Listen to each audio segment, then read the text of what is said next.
తరగని తీరు యుగ పురుషుడు మేరు భరత జాతి నింపుకున్న సంపదకు ఇంకో పేరు ఎన్టీఆర్ ఓ ఎన్టీఆర్ ప్రతి ఇంటిలోన ఒంటిలోన భాగమయ్యారు ఎన్టీఆర్ ఓ ఎన్టీఆర్ నీలాంటి గనుడు పుట్టరింక ఇంకో మారు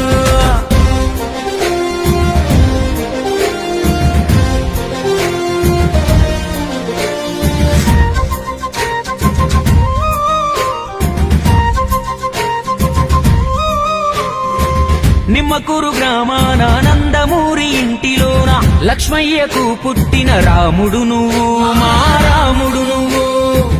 వెంకటరామమ్మ గర్భమనే ఆలయాన మనిషిగా జన్మించిన దేవుడు నువ్వు కలియుగ దేవుడు నువ్వు చదువుకు